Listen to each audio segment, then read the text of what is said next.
Бақташы қыз бен тазалаушы. Біз бетіне тұтас жапырақ пен гүлді суреті және әртүрлі оюлар салынған, өзі әбден қарайып кеткен баяғының кәдімгі екі кебежесін көріп пе едіңіз? Үлкен әжеден мұраға қалған дәл осындай кебеже бөлменің ішінде тұр. Беті толған өрнек раушан, қызғалдақ гүлдерімен, тағы басқа неше түрлі оюлармен безендірілген. Ара-арасында ботақ мүйізді еліктің басы көрінеді, ал дәл ортасына тұтас адам бейнесі ойып салынған. Тісі ақсиып, бет-аузы тыжырайған, ерсі түрі кісінің күлкісін келтіреді. Төбесінде кішкене мүйізі бар, ұзын сақал, ешкі аяқ. Балалар оны обер-унтер генерал-адмирал сержант ешкі аяқ дейтін. Айтып шығудың өзі оңай емес. Ал мұндай атақты екінің бірі ала бермейді. Есесіне бұл бейнені ойып салу оңайға түспеген. Бірақ әйтеуір ойып салған. Ешкі аяқтың екі көзі айна астындағы столды, ал оның үстінде фарфордан жасалған әп-әдемі бақташы қыз тұр. Аяғында алтын жалатқан кебіс, сәл шолақтау көйлегіне ал қызыл раушан гүлін қадаған. Басында алтын қалпақ, қолында бақташының құрығы, үріп ауызға салғандай. Ал қасында көмірдей қап-қара пеш тазалаушы. Бірақ ол да фарфордан жасалған. Және барлық фарфордан жасалған шағын мүсіндер секілді, ол да өзінше тап-таза, сүп-сүйкімді. Алайда пеш тазалаушы деген аты болмаса, жасаған адам одан дәл осы күйінде ханзада жасауына да болатын еді. Пеш тазалаушының қолында баспалдағы бар. Жүзі ақшыл, ал бетінің ұшы қыздардың беті секілді қызғылт. Мұнысы әрине дұрыс емес, беті қара болуға тиіс еді. Өзі бақташы қыздың дәл қасында тұр. Екеуін әуелде солай қатар қойған болатын. Сол күйінде бірге тұрып қала берді. Тұрып, ақыры үйленіп алды. Екеуі де жас, екеуі де талдырмаш, екеуі де фарфордан жасалған, қысқасы бір-біріне тең еді. Олардың қастарында тағы бір қуыршақ тұрды. Бойы бұлардан 3 еседей үлкен. Ол үнемі басын изеп тұратын кәрі Қытай еді. Ол да фарфордан жасалған. Және өзін кішкентай бақташы қыздың атасымын деп атайтын. Бірақ соны дәлелдеп шыға алмаған болуы керек. Ол немересіне билігім жүреді деп есептейтін. Сол себепті бақташы қызға құда түскен обер-унтер генерал-адмирал сержант ешкі аяққа келісім білдіргендей басын изейді. «Мынау деген күйеуің болады енді», деді қарт Қытай бақташы қызға. «Менің ойымша сол қызыл ағаштан жасалған. Ол сені обер-унтер генерал-адмирал сержанттың әйелі етіп шығарады. Оның құпия жәшіктерін былай қойғанда тұтас бір кебеже күмісі бар». «Қараңғы кебеже ішіне менің барғым келмейді», деді бақташы қыз. «Оның 11 фарфор әйелі бар көрінеді». «Ал сен 12-ші әйелі боласың», деді Қытай. «Түнде ескі кебеже сықырлаған кезде біз сендердің тойларыңды жасаймыз. Жасамасам, Қытай болмай кетейін». Ол соны айтып, басын изеді де дереу ұйықтап кетті. Бақташы қыз көзінің жасын төгіп, өзінің сүйікті серігі пеш тазалаушыға қарады. «Бар тілегім», деді, «қашайықшы басымыз ауған жаққа. Мұнда енді қалуға болмайды». «Сенің тілегің мен үшін заң», деді пеш тазалаушы. керек десең қазір кетейік, сені асырауға менің табысым жетеді. Тек мынау столдан бір түссек екен, деді қыз. Осы жерден қарамызды батырмайынша менің көңілім көншімейді. Пеш тазалаушы оған басу айтып, столдан қалай түсу керек екенін, қай жерге аяғын қалай салу қажет екенін түсіндірді. Оның баспалдағының да пайдасы аз болған жоқ. Әйтеуір аман есен өздері жерге түсті. Бірақ жерге түсіп, ескі кебежеге көз жіберген кезде, олар жоғарыдан қым-қуыт абыр-сабырды көрді. Оюлап салынған еліктер бұтақ мүйізді бастарын өлгенше созып, жан-жақтарына қарайды. Ал обер-унтер, генерал, адмирал, сержант ешкі аяқ көкке секіріп кәрі Қытайға «Қашты! Қашты!» деп айқайлайды. Қашқындар қорқып кетіп, терезенің алдында еденде тұрған кішкене сандықшаның ішіне зып берді. Сандықшаның ішінде толық емес 3-4 ойын картасы және ойыншық театры бар екен. Тар сандықшаның ішін әйтеуір тығыздап орналастырыпты. Сахнада ойын көрсетіліп жатыр.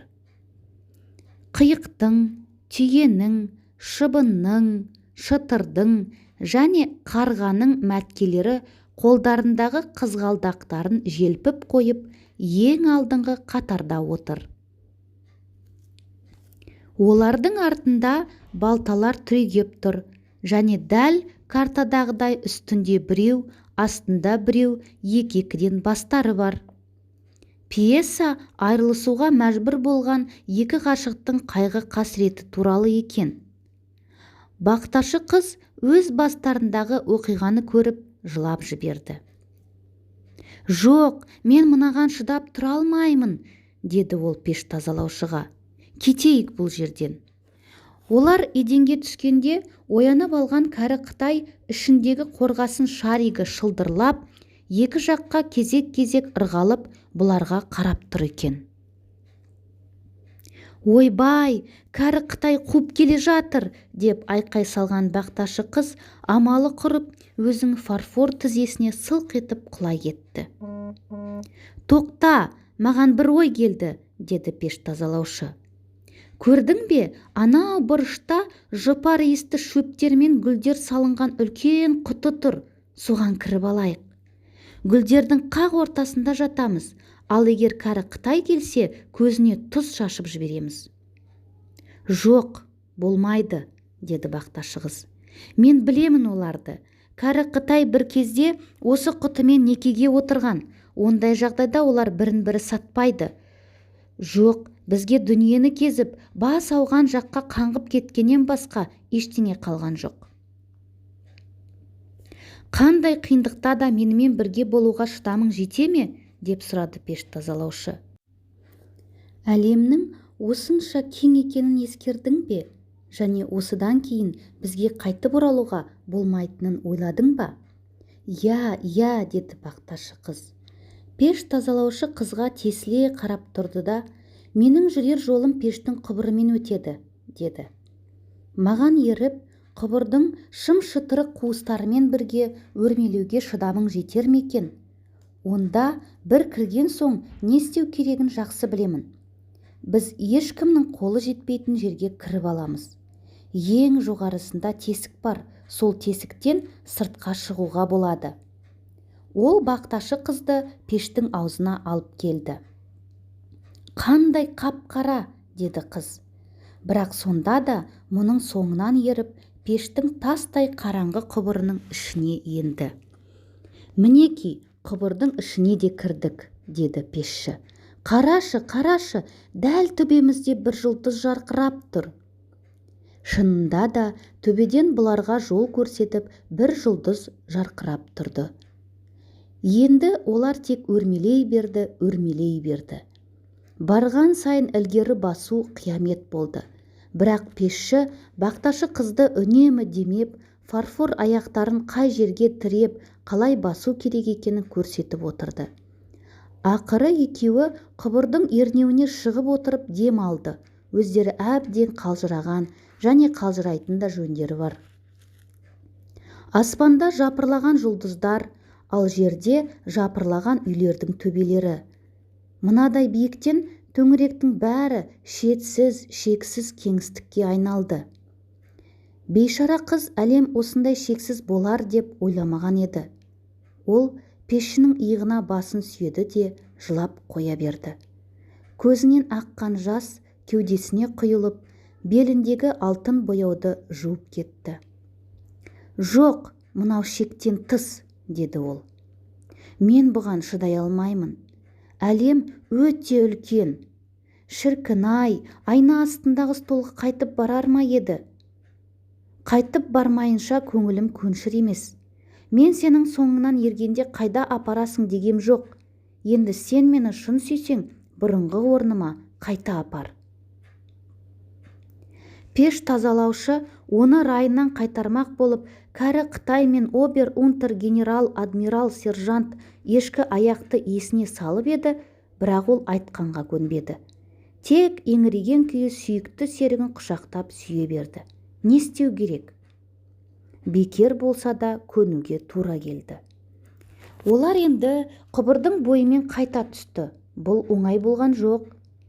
Қараңғы пештің ішіне келген кезде олар сыртта бөлме ішінде не болып жатқанын есту үшін есіктің тұсына келіп үнсіз тыңдады.